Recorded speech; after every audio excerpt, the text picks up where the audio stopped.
खैरनामा.com में आप सबका स्वागत है। आज हम उत्तर प्रदेश में बढ़ती हुई सांप्रदायिकता पर बात करेंगे और ये अपने पैनलिस्ट से पूछेंगे कि इलेक्शन जो सर्वर है उत्तर प्रदेश असेंबली का, तो जितना इलेक्शन करीब आ रहा है, क्या इस तरह की हरकतें और इस तरह की अफवाहें और इस तरह के मंसूबे जो हैं वो तेजी से बढ़ने लगेंगे और इसका इलाज क्या है, और क्या इन हरकतों से बरसर इक़्तिदार यानी सत्ता रूढ़ पार्टी जो है उसको कोई फायदा असेंबली में हो सकता है कि नहीं है।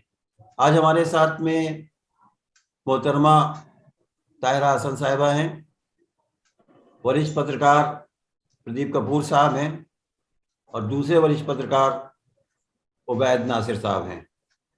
ताहिरा हसन साहिबा, ये बताइए कि उत्तर प्रदेश में एकदम से माहौल ख़राब होने की कोशिशें जारी हैं, यहाँ तक कि योगी सरकार अपनी कैबिनेट की मीटिंग भी एक धर्मस्थल में करने जा रही है और दूसरी चीज़ें, दूसरे मकामात, दूसरे स्थान, दूसरे नारे जो किसी मूवमेंट को चलाने के लिए, गति देने के लिए लगाए जाते हैं, बनाए जाते हैं, वो एकदम से बढ़ना शुरू हो गए। तो क्या आपने क्या इसका अवलोकन किया हैगा? नहीं, देखिए, मुझे तो लग रहा है कि इस इलेक्शन में कोशिश की जाएगी पोलराइजेशन की। जब हम पोलराइजेशन पे बात करते हैं तो देखिए, दोनों तरह के लोग जो पोलराइज कर रहे हैं उन पे हमें उसी तीखी अंदाज से बात करनी होगी। अगर एक टाइप के पोलराइजेशन के साथ आप खड़े होते हैं तो दूसरे जो लोग पोलराइज, एक दूसरा जो कम्युनिटी पोलराइज कर रही है, आप उसको स्ट्रेंथन करते हैं और उसमें पोलराइजेशन बहुत तेजी से बढ़ता है और आम मुद्दे कहीं गुम हो जाते हैं। तो मुझे लगता है इस वक्त जनता जो है वो बहुत सजग है हमारी, और वो देख रही है अपने आम मुद्दों पे। वो बिल्कुल वो है हेल्थ और एजुकेशन। मैंने तो जितनी भी बात की, लोग एजुकेशन पे काफी, जो मार्जिनलाइज क्लास भी है वो भी इस बात को समझ रहा है कि अगर उसको क्वालिटी ऑफ एजुकेशन उसके बच्चे को मिले तो ये गैप हैव और हैव नॉट का जो है वो खत्म होगा।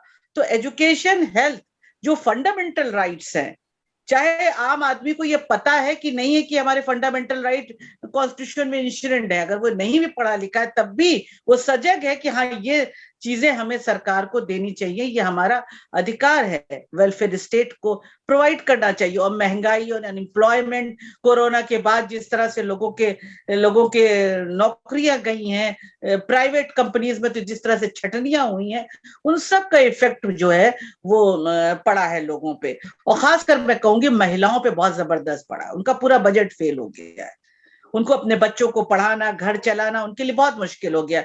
तो मुझे लगता है कि इस वक्त जो भी ये नैरेटिव सेट करेंगे ये पोलराइजेशन का, वो कोई फायदा करने वाला नहीं है। क्योंकि आप खुद देखिए, तमाम संतों ने जो 60 इयर्स ओल्ड की, 90 ईयर ओल्ड की, 60 इयर्स ओल्ड की जो एक पूरी कमेटी है संतों की, उन्होंने कहा कि इसकी कोई जरूरत ही नहीं है इस वक्त इस तरह के इश्यूज को उठाने की। और 1991 में स्पेशल लॉ भी बन चुका है कि जो भी इबादत गाहें हैं वो जो बनी है 1947 के बाद, उनको वैसे स्टेटस को रहेगा। फिर खुद जो मैनेजमेंट्स है उनके बीच में भी बात हो चुकी है, चाहे वो शाही ईदगाह मैनेजमेंट हो या कृष्ण जन्मभूमि का जो मैनेजमेंट हो, उनमें बात हो चुकी है एक स्टेटस को की। तो मुझे नहीं लगता है कि इस वक्त इस तरह के मुद्दों पे कोई ये फ्लेयर अप कर पाएंगे।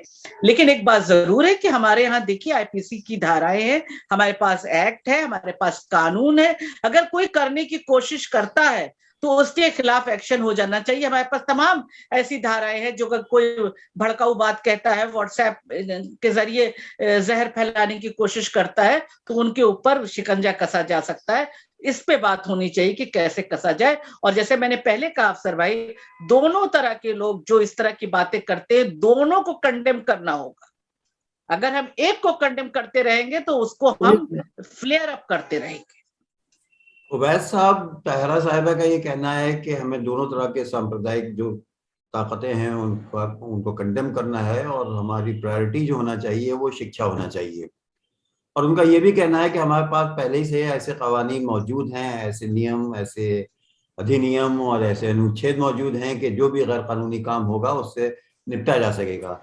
लेकिन आपने 1992 को भी देखा था, 6 दिसंबर, उसके बाद से बहुत से वाकयात का आपने अवलोकन किया होगा, जिसमें सारे कानून के धरे रह जाते हैं और एक भीड़ तंत्र जो है वो अपना काम कर गुजरता है। आपका क्या ख्याल है इस? देखिए, पहला सवाल की इस बात से तो मतलब अदम इत्तेफाक का कोई सवाल ही नहीं उठता है कि दोनों तरफ की जो फिरका परस्ती या दोनों तरफ से जो पोलराइजेशन की कोशिशें होती हैं, उनको एक ही लहजे में, एक ही सख्ती के साथ कंडेम किया जाना चाहिए, रिजेक्ट करना चाहिए, मुखालफत की जानी चाहिए। ये तो बिल्कुल 100% सही बात है, इसमें कोई दो राय है ही नहीं। जहां तक जो बात आपने कही वो सबसे ज्यादा अहम है कि कानून तो बहुत से हैं, कानूनों की कमी नहीं हमारे यहाँ, हर तरीके के कानून है, हर तरीके के हालात से निपटने के कानून है, लेकिन कानून का इम्प्लीमेंटेशन कैसे हो रहा है ये तो हम सब आप देख रहे हैं ना। सन 14 से खास करके जिस तरीके से कानून की धज्जियां उड़ाई जा रही हैं, जिस तरीके से कानून का मजाक उड़ाया जा रहा है, और जिस तरीके से संविधान की शपथ लेने वाले लोग ही संविधान की दुर्दशा करने पे आमादा है, उसे बिल्कुल एकदम मरणासन कर चुके हैं, उसे एकदम मरियल कर चुके हैं, तो उन लोगों से हम क्या उम्मीद करें कि वो कानून की पाबंदी करेंगे? जब हमारे नेतागण जिन्होंने संविधान की शपथ लेकर हर एक के साथ बराबरी के सलूक करने की शपथ लिया था, उसकी कसम कही थी, उनका जब इतना फिरका वाराना रवैया है, इस तरीके की वो फिरका वाराना बातें कर रहे हैं, तो फिर क्या उम्मीद कर सकते हैं कि हमारे जो आईपीसीज है, हमारे जो दूसरे क्रिमिनल लॉज है, उनकी यहाँ पर वो होगी? सबसे बड़ी बात तो यह कि देखिए मथुरा में क्या हुआ, ये क्यों उठाया गया ये मसला, और किसकी तरफ से उठाया गया? डिप्टी चीफ मिनिस्टर उठाया मसला, मिनिस्टर्स जिन्होंने स्ट्रगल दिखाई है, शपथ लिया है कॉन्स्टिट्यूशन की, उन्होंने ये मसला उठाया है, जबकि उनको मालूम है कि 15 अगस्त 1947 को जो इबादतगाहें जिस तरीके से थी उसका स्टेटस को बरकरार रखने का कानून बना हुआ है। अब तो कानून को खत्म करने की बात की जा रही है, वो कहते हैं कि इस कानून खत्म कीजिए। इस मुल्क में लोकतंत्र को भीड़तंत्र में बदल दिया गया है। हम लोगों ने, हम और आप तो है प्रदीप भाई, तीनों आदमी इसके चश्मदीद गवाह है कि भीड़तंत्र कैसे काम करता है। तो सवाल यह है कि इस लोकतंत्र और भीड़तंत्र की लड़ाई हो रही है। और इलेक्शन की बात जहां तक है भाई, हमारे सब लोग जानते हैं अच्छी तरीके से कि लाख तरक्की की बातें की जाए, लाख संविधान की बातें की जाए, लाख शिक्षा और स्वास्थ्य और महंगाई और गरानी और इन सब की बातें की जाए, लेकिन बिल आखिर ये हिंदी पट्टी की बहुत बड़ी बदनसीबी है कि बिल आखिर जो वोटिंग होती है वो जाके जात बरादरी और मजहब पर हो जाती है। तो मसला तो यही है। अभी आप देखिए ना कि हम लोग कहां पर पहुंचे हैं। अभी जो नीति आयोग ने रिपोर्ट दिया है उसमें जो सबसे 5 गरीब रियासतें हैं वो वही रियासतें हैं जहां पर धर्म और जात की बुनियाद पर वोटिंग होती है। इनमें बिहार सरफहरिस्त है, झारखंड, उत्तर प्रदेश, ये 3 रियासतें सरफहरिस्त है। और टॉप पे कौन है? सबसे ज्यादा गुर्बत, सबसे कम गुर्बत कहाँ है? केरला में, जहां धर्म और जात को लोग जानते ही नहीं है। तो मसला सिर्फ यही है कि हमारा वोटिंग पैटर्न कैसा है, हमारे अवाम कैसे है, हमारी लीडरशिप कैसी है, इसके ऊपर डिपेंड करता है। और बहुत बुरी तरीके से पोलराइजेशन के अलावा बताइए, कल जो प्रधानमंत्री जी ने जो भाषण दिया है वो प्रधानमंत्री की पद की गरिमा के हिसाब से लाल टोपी और आतंकवाद को जोड़ दिया उन्होंने। कोई नई बात नहीं प्रधानमंत्री के लिए। तो दीदी वो दीदी वाले हैं, शमशान कब्रिस्तान वाले हैं, तो इस तरह की बातें हो रही है। और आपको मैं बता दूं, अभी 3 महीने इलेक्शन में, और अभी क्या होगा अगले 3 महीनों में, मुझे बहुत डर लगा हुआ है कहीं मुजफ्फरनगर दोहराया जाए, कहीं गोधरा टाइप के कोई इंसिडेंट ना हो। मैं बहुत डरा हुआ हूँ इस मामले को लेकर, इसलिए कि ये इलेक्शन जीतने के लिए ये लोग किसी भी हद तक जा सकते हैं, किसी भी हद तक जाने के लिए इनमें कोई कबाहत नहीं होगी, कोई शर्म गैरत इनको नहीं आएगी। प्रदीप कपूर साहब, आपने व्यूज सुने। उबैदुल्ला साहब नासिर के वरिष्ठ पत्रकार हैं, एडिटर भी रह चुके हैं और कॉलमनिगार भी हैं। अब ये बताइए कि ये जो हालात पैदा हो रहे हैं अचानक नहीं है, ये प्री प्लान है कि उत्तर प्रदेश की फिजा जो है एकदम से जहरीली होती जा रही है और नए नए स्लोगन्स जो हैं वो बनाए जा रहे हैं, गढ़े जा रहे हैं नारे। और ये क्या ये इलेक्शन पर ये सब असर कर पाएंगे नारे, या क्या हालात पैदा होंगे, या जरा सा इसका आकलन कीजिए। हुसैन अफसर साहब, हर इलेक्शन में कोशिश होती है कि वोटों को कम्युनल लाइन पे पोलराइज किया जाए, और हमने इस कुछ महीनों में ये भी देखा कि कास्ट लाइन पे भी पोलराइज करने का बहुत प्रयास किया जा रहा है। सभी पॉलिटिकल पार्टी जो है वो कास्ट लाइन पे जो है बहुत काम कर रही हैं और हर तरह का प्रयास हो रहा है। और ये बहुत ही अनफॉर्चुनेट है कि उत्तर प्रदेश की जो कैबिनेट है उसकी मीटिंग जो है किसी एक धार्मिक स्थल पे हो, क्योंकि फिर अगर एक ये नजीर बन गई तो कोई दूसरे आने वाली सरकार जो है वो किसी दूसरे धार्मिक स्थल पे जो है मीटिंग करेगी, तो इस तरह की नजीर नहीं बनना चाहिए। और पॉलिटिकल पार्टीज तो देखिए जनता को गुमराह करने के लिए, अपने फायदे के लिए कम्युनल लाइन पे पोलराइज करती हैं, लेकिन इसमें बहुत बड़ा अहम रोल जो है वो जनता का भी है कि वो जनता अपने को पोलराइज ना होने दे। जनता जो है वो डेवलपमेंट्स के जो इश्यूज है, जो जैसा कि ताहिरा जी ने बहुत विस्तार पूर्वक बताया कि जो इश्यूज है, महंगाई है, परेशानी है, बदहाली है, और तमाम जो आम आदमी की जिंदगी से जो मुतल्लिक इश्यूज हैं, उन पे इलेक्शन होना चाहिए। लोगों को ये सोचना चाहिए कि कौन सी सरकार हमारा इंटरेस्ट, इकोनॉमिक इंटरेस्ट, जॉब और एजुकेशन और स्वास्थ्य, और अभी कोरोना भी होके गया है, और ये उससे अभी लेटेस्ट में स्टोरी देख रहा था कि पिछले एक साल में 50% फीसदी हिंदुस्तान की आबादी की आमदनी घट गई है। तो ये तमाम जो इश्यूज हैं जो आम आदमी की जिंदगी पे, रोजमर्रा जिंदगी पे अफेक्ट करते हैं, उन पे इलेक्शन होना चाहिए, उस पर सोच विचार होना चाहिए कि हमारा कौन बेहतर जो है वो कर सकती है, पॉलिटिकल पार्टीज कौन हमारा इंटरेस्ट देख सकता है। पॉलिटिकल पार्टीज और पॉलिटिकल लीडर्स जो है वो अपना गैर जिम्मेदाराना हरकत तो हमेशा से करते आए हैं और करते रहेंगे, और माहौल को जो है वो सोचते हैं कि हम डेवलपमेंट के नाम पे अगर नहीं जीत पा रहे हैं तो कम्युनल इश्यूज पर पोलराइज करके उनको जीत लिया जाए। तो जितने पॉलिटिकल पार्टीज के लीडर्स को और सरकारों को क्या समझाएं, जनता को भी थोड़ा समझदार, जागरूक, जानकार होना चाहिए कि हमारे हक में क्या है, कि हमारे हक में हमारा रिलीजन या कास्ट है।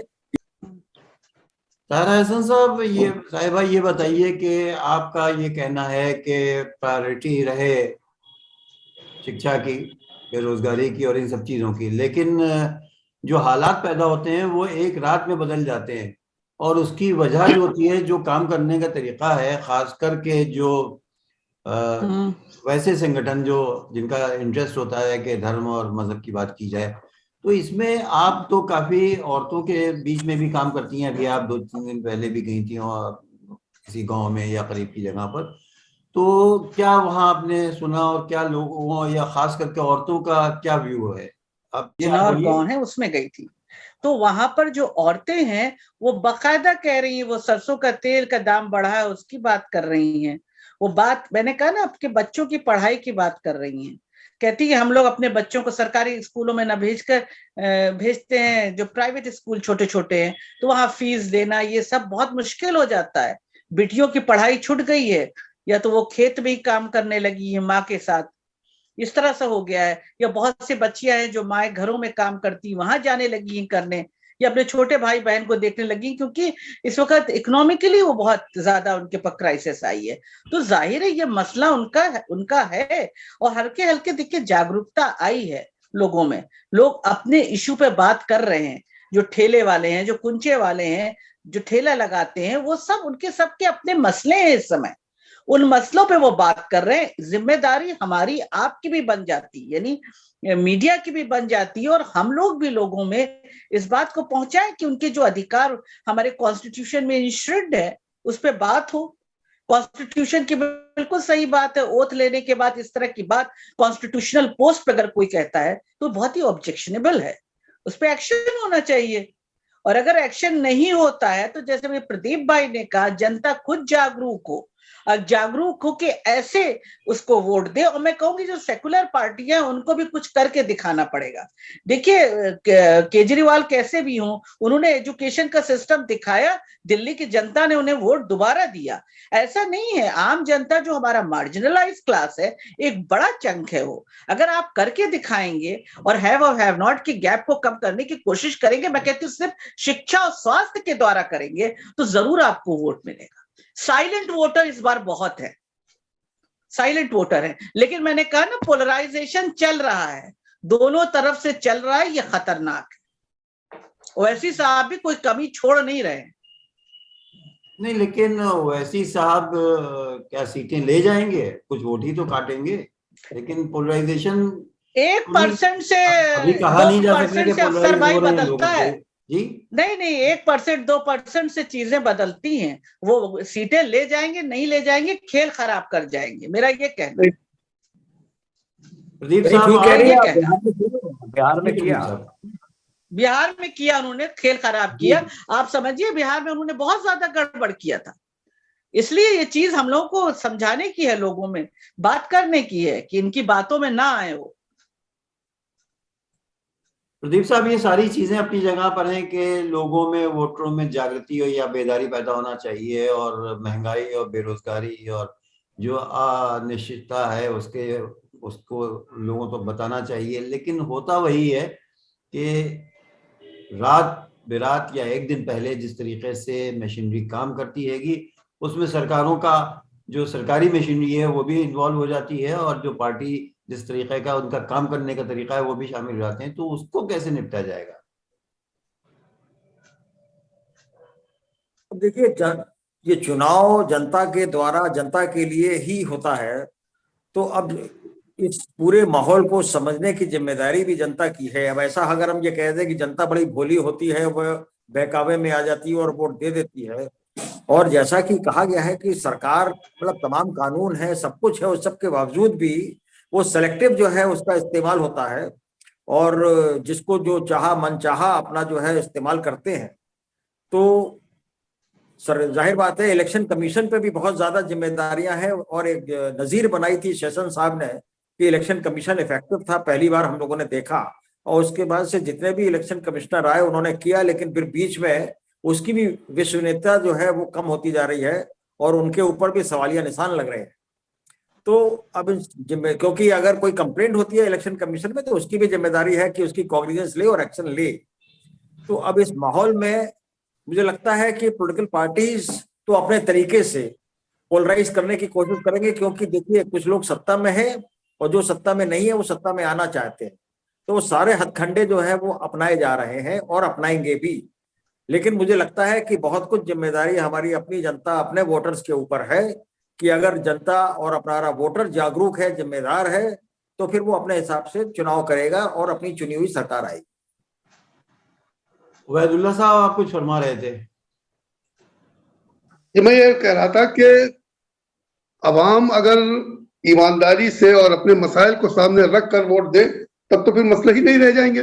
लेकिन सवाल है कि वोटिंग पैटर्न हमारा होता क्या है, और खासकर 2014 के बाद से तो हम मुसलसल देखते चले आ रहे हैं कि चाहे वो डिमोनेटाइजेशन की बात रही हो, चाहे वो जीएसटी से बर्बादी की बात रही हो, चाहे वो कोरोना के फर्स्ट वेव में जिस तरीके से मजदूरों के भगदड़ मची हुई थी, जैसे मजदूरों की परेशानियां थी वो बात रही हो, या उसके बाद बिल्कुल एकदम अहमकाना तरीके से जो लॉकडाउन लगाया गया था उसकी बर्बादी रही हो, हम सब देख चुके हैं। उन सब के बावजूद हुआ क्या? उनका कोई असर तो नहीं पड़ा, उनको तो उसका पॉलिटिकल फायदा मिलता ही रहा। तो यही मसला है ना। अब आज देखिए, अभी हमें प्रदीप भाई कर रहे थे इलेक्शन कमीशन की बात। 70 साल में ये पहली बार हुआ है कि तीनों इलेक्शन कमीशन यूपी कैडर के हैं, तीनों इलेक्शन कमिश्नर। अभी अनु पांडे प्रदीप भाई के बहुत अच्छे दोस्तों में से रहे, अनु पांडे भी बनाए गए इलेक्शन कमिश्नर। तो आप सोचिए कि क्या सोच के ये सब किया गया है। वोटर लिस्ट में किस तरीके से धांधलेगर्दी की जा रही है, जो हदबंदियां की गई है, जो रिजर्वेशन दिए गए हैं वो किस तरीके से दिए गए हैं। तो ए से लेकर जेड तक पूरी तौर से बेईमानी के जरिए इलेक्शन जीतने की कोशिश शुरू से होती रही है, और अब तो बहुत बेहयाई के साथ हो रही है। और जहां तक पोलराइजेशन की बात है, ताना साहब से मैं पहले भी मुतफिक था, अभी मुतफिक हूं कि वैसे बहुत नुकसान पहुंचा रहे हैं, लेकिन बहरहाल वैसी भी एक पॉलिटिकल पार्टी है, उन्होंने इलेक्शन लड़ने कहा कि उनको कोई रोक तो सकता नहीं है, तो ये तो एक मजबूरी है। लेकिन सवाल ये है कि एक 14% का पोलराइजेशन करा रहा है और एक 85% का करा रहा है, तो किसके ऊपर ज्यादा असर पड़ेगा? अगर कोई ये समझता है कि मुस्लिम वोट पोलराइज होकर एक तरफ चले जाएंगे तो बिल्कुल बात नहीं, होमोजीनियस ही नहीं मुसलमान, और कोई भी वोटर मुसलमान क्या कोई भी वोटर जो है वो होमोजीनियस नहीं। लेकिन जिस तरीके से, और इलेक्शन का नतीजा हो सकता है कोई पॉजिटिव आवे, हो सकता है कोई निगेटिव आवे, लेकिन जो मुल्क का और समाज का माहौल जो बर्बाद किया जा रहा है, और जिसको सरकारी सरपरस्ती हासिल है, जिसको मीडिया की सरपरस्ती हासिल है, जिसमें मीडिया एक कैटलाइज एजेंट का काम कर रही है, ये सब चीजें बहुत खतरनाक है। सबसे ज्यादा सवाल तो इस बात का है कि हुकूमत किसकी बनेगी, किसकी नहीं बनेगी, क्या होगा क्या नहीं होगा, ये सेकेंडरी चीज है। जिस तरीके से समाज बिखर रहा है और जिसको सरकारी सरपरस्ती में बिखेरा जा रहा है, ये इसका अंजाम क्या होगा, ये सोचने की बात है, इसकी फिक्र करने की बात है। आवाम को इस पर सोचना चाहिए कि वो किस तरीके का हिंदुस्तान चाहते हैं, किस तरीके का मुल्क चाहते हैं। डिमोनेटाइजेशन से बर्बादी आई, कोई फर्क उसकी सेहत पे नहीं पड़ा, जीएसटी से स्टेटस बर्बाद हो गए, कोई सेहत पे असर नहीं पड़ा, 700 किसान मर गए, कोई सेहत पे असर नहीं पड़ा। किसी और मुल्क में अगर 700 किसान मरे हुए होते, आप याद कीजिए अमेरिका में एक ब्लैक को पुलिस वाले ने मार दिया था, पूरे अमेरिका में आग लग गई थी, और हिंदुस्तान में 700 किसान मर गए, गवर्नमेंट कह रही कि हमारे पास उनकी लिस्ट नहीं है। कोरोना में लाखों लोग मर गए, गवर्नमेंट कह रही कि ऑक्सीजन की कमी से कोई मरा ही नहीं। तो इस मुल्क में तो ये सब हो रहा है ना, इस मुल्क ये तब्दीली आ गई इस मुल्क के माहौल को, इसको ऊपर तवज्जो देने की जरूरत है। ये फिक्रमंदी की बात है, हमारा समाज बिखर रहा है, हमारा जो कॉन्स्टिट्यूशनल डेमोक्रेसी है वो खत्म हो जा रही है, सेकुलरिज्म गाली बन गया, उसके लिए पहले अल्फाज लड़े जा रहे हैं। पहले तो स्यूडो सेकुलर थे, फिर बाद में सेकुलर हो गया, बीमार जहनीत लोग होते हैं। अब जो सेकुलरिज्म की बात करता है सेकुलर है, यानी बीमार जहनीत का है। ये समाज की जो तब्दीली आ रही है, ये बड़ी खतरनाक बात है। और जहां तक बात है उत्तर प्रदेश के चुनाव की, तो हम फिर दोबारा रिपीट करते हैं कि जो कुछ हो रहा है इससे ज्यादा फिरका परस्ती फैलाई जाएगी, इससे ज्यादा कम्युनिज्म फैलाया जाएगा, इससे ज्यादा समाज को बांटा जाएगा, और यह भी हो सकता है कि मुजफ्फरनगर जैसे 2-4 कांड करा दी, ये हो सकता है। इस बीच हमारे साथ आम आदमी पार्टी के यूपी के स्पोक्समैन मोहम्मद तकी साहब भी हैं, और हम उनसे भी ये पूछेंगे कि अचानक या प्री प्लान ये उत्तर प्रदेश का माहौल जिस तरह से खराब होना शुरू हो गया है कि एकदम से सेफ्टनाइज होने जा रहा है, और एक नए नए नारे लग रहे हैं और नई नई चीज़ें पैदा की जा रही हैं, तो इसमें आपकी पार्टी किस तरीके से इन चीज़ों को रोक सकती है, या वो क्या सोचती है कि इसका क्या इलाज है? आपको मेरी आवाज आ रही है? क्या आ रही है आपकी आवाज? देखिए, ये तो उत्तर प्रदेश के चुनाव में तय था कि भारतीय जनता पार्टी चुनाव को नजदीक आते आते उसको हिंदू मुसलमान बना देगी, धर्म की राजनीति बना देगी, और वो मूल मुद्दों के ऊपर जो है मूल मुद्दों को ढकने की पूरी कोशिश करेगी। इसकी वजह जाहिर है कि भारतीय जनता पार्टी ने पिछले 5 साल के योगी शासन में कुछ ऐसा खास नहीं किया है, और मोदी साहब भी कुछ ऐसा नहीं कर पाए जो जनता को बता पाए। तो उनका ये जो भगवाकरण करना है पूरी राजनीति को, धर्म बदल देना धर्म की राजनीति में, ये उनका टोटल पॉलिटिकल फेलियर है, क्योंकि कुछ बता नहीं सकते कि हमने कितने स्कूल बनाए, कितनी यूनिवर्सिटीज बनाए, कितने हॉस्पिटल बनाए, कैसे हाईवेज बनाए, क्या उन्होंने उनका क्या 5 साल के अंदर उनका क्या जनता के लिए उनका क्या रहा है योगदान, वो बता नहीं सकते हैं।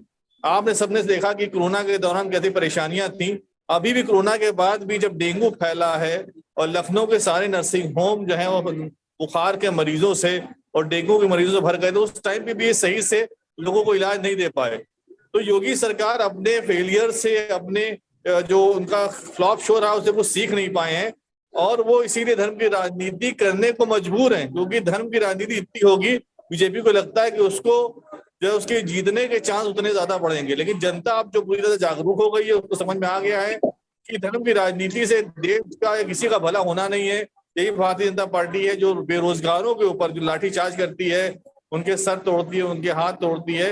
यही भारतीय जनता पार्टी है जो ऑक्सीजन मांगने पे, योगी सरकार ऑक्सीजन की कमी बताने पे लोगों को जेल में डालने की बात कर रहे थे। किसान जब परोली जला रहे थे तो 80 से ज्यादा किसानों के ऊपर FIR दर्ज की तरीके की वो परोली जला रहे हैं, और बीजेपी कह रही है परोली जलाने पे जो है जेल नहीं होगी, उन्होंने कानून में खुद संशोधन किया है। तो ये जनता के विरुद्ध सरकार है, जनता के वजीर खिलाफ काम करती है, सिर्फ अपने संगठन के हिसाब से, और जो रणनीतियां उनके ताबेदार इनके लोग हैं उनको जो सूट करती है उसी के हिसाब से ये राजनीति करते हैं। इनकी राजनीति में जनता कहते तो है जनता के लिए हम काम कर रहे हैं, लेकिन कोई भी उन्होंने ऐसा काम नहीं किया जिससे जनता का भला होता। सिर्फ सारा प्रशासन जो है उत्तर प्रदेश का योगी जी के चारों तरफ लगा था, योगी जी की महिमा मंडन हो रही थी, सवाल पूछने पे लोगों को, पत्रकारों को उन्होंने जेल में ठूस दिया, नमक रोटी की रिपोर्ट दिखाने पत्रकार को जेल में छोड़ दिया। जो एक पत्रकार ने दिखाया कि एक बाल्टी पानी में 1 गिलास दूध मिला के स्कूल के बच्चों को पिलाया गया, उस पर लोगों ने पत्रकार को जेल में डाल दिया। अब ये डायरेक्ट जो वूलन कपड़े थे बच्चों के, स्कूली बच्चों को जो ठंडक में स्वेटर बांटने थे, उसके पैसे डायरेक्ट तो माता पिता के अकाउंट में इन्होंने डाले हैं, और बच्चे आज भी छोटे रहे, उनको ठंडक में जो है वूलन कपड़े नहीं मिल रहे। माता पिता के पैसों का, बहुत से लोग ये कह रहे हैं कि माता पिता को पैसे लग जाएंगे, तो उस पर्पस के लिए नहीं ढूंढे जिस पर्पस के लिए सरकार ने दिए हैं वो कहीं और इस्तेमाल होता है। तो ये दो बातें हैं। एक तो बात ये जो आप कह रहे हैं कि ये उनका फेलियर हैगा, तो वो फेलियर जो है वो हमेशा पास में बदल जाता है, उसमें कामयाब हो जाते हैं। ये उनकी टैक्टिक्स है, कोई वो भूल चूक के नहीं करते, नंबर एक। दूसरी चीज ये आप कह रहे हैं कि पार्टियों को समझना है, तो आपकी पार्टी को भी ये समझना चाहिए कि जिस तरीके से उसने अयोध्या के लिए, बुजुर्गों के लिए फ्री वो कर दिया है, तो अब ये अगर यही ट्रेंड चला के दूसरी सरकार आएगी, वो कहेगी कि हम अजमेर शरीफ भेजेंगे या हम फुला इमामबाड़ा भेज देंगे। ये तरीका यही क्या? आम आदमी पार्टी की सरकार ने सिर्फ ये अयोध्या के मंदिरों के लिए नहीं कहा है, उन्होंने कहा है जो भी किसी मजहब का आदमी अगर कोई जो है करतारपुर साहिब जाना चाहता है, कोई अजमेर शरीफ जाना चाहता है, कोई पंजाब चंडीगढ़ जाना चाहता है, कोई भी धर्म का आदमी किसी भी तीर्थ में जाना पड़ जाता है, आम आदमी पार्टी उसका ख्याल रखेगी। तो हमने सिर्फ एक मंदिर की बात की, हमने देखिए, और जो दूसरी जो तीर्थ स्थल आपने बताए हैं उनकी विकास की अहमियत बात कर जरूर रहे है, हैं। सभी के तीर्थ स्थलों की अहमियत है, लेकिन जितना न्यूज में, एक सेकंड, जितना न्यूज में अयोध्या रहता है और अयोध्या से रिलेटेड जो भी काम होते हैं वो ज्यादा गिने जाते हैं, वो ज्यादा प्रोमिनेंस पाते हैं। तो आप बात तो ठीक है कि चलिए और जगहों और मजहबों के भी तीर्थ स्थलों पर, लेकिन अयोध्या की एक खास बात है। जी उबैद साहब। और हमने सिर्फ मंदिर की बात नहीं की, हमने शिक्षा की बात भी करी, वो ठीक है, लेकिन मैं सबको साथ में लेकर चलना है। हमें धर्म से कोई तकलीफ नहीं है, धर्म समाज का हिस्सा है, धर्म को लेकर और विकास की राजनीति को दोनों को साथ में लेकर वो धर्म जिसका है, बाबी साहब खर्च करेगा, हज पे सब्सिडी खत्म कर दी गई, मुसलमानों ने उसको वेलकम किया। खैर वो चलिए, वो एक अलग बात है, वो तो जाहिर सी बात है, कहने के लिए बहुत कुछ कह जाते हैं, अलग बात है। लेकिन ये कि जो कुछ हो रहा है उत्तर प्रदेश में, ये बहुत ही खतरनाक सूरत हाल पैदा हो गई है और इसके नतीजे उनको अच्छे मिलते हैं। सबसे ज्यादा तशवीशनाक बात ये, इलेक्शन में कितनी बेईमानी होगी और कितना पोलराइजेशन होगा, इसका आप अभी तस्वुर नहीं कर सकते। मैंने बताया ना कि ये बहुत ही सोची समझी स्कीम के तहत तीनों इलेक्शन कमीशन यूपी कैडर के रखे गए, तीनों इलेक्शन कमिश्नर्स। ऐसा कभी हुआ नहीं, पहले इलेक्शन कमिश्नर अकेला होता था, फिर बाद में जब 3 हुए तब भी डिफरेंट कैडर से होते थे। योगी जी ने के जमाने में मोदी जी ने सबको एक कैडर का, यूपी कैडर के तीनों आदमियों को कर दिया है। ये आपके वोटर लिस्ट में जबरदस्ती धांधलियां की जा रही है, ये सब चीजें हो रहा है, तो चुनाव को बिल्कुल मजाक बना दिया गया है, लोकतंत्र को गिरफ्तार में बदला जा रहा है। बहुत तशवीशनाक सूरत है। आप सभी का बहुत बहुत शुक्रिया। हमारे पास बिल्कुल 1 मिनट का वक्त आएगा और फिर हम, ये मौजू ऐसे हैं कि ना खत्म होने वाले हैं और ना सुलझने वाले हैं। तो बहुत उम्दा मौजू उठाया। हम समझते हैं कि ताहिरा साहिबा, तकी साहब, प्रदीप कपूर साहब, उबैद नासिर साहब, आप सबका बहुत बहुत शुक्रिया। हम फिर मिलेंगे इंशाल्लाह जल्दी। खुदा हाफिज। खुदा हाफिज कहना भी कभी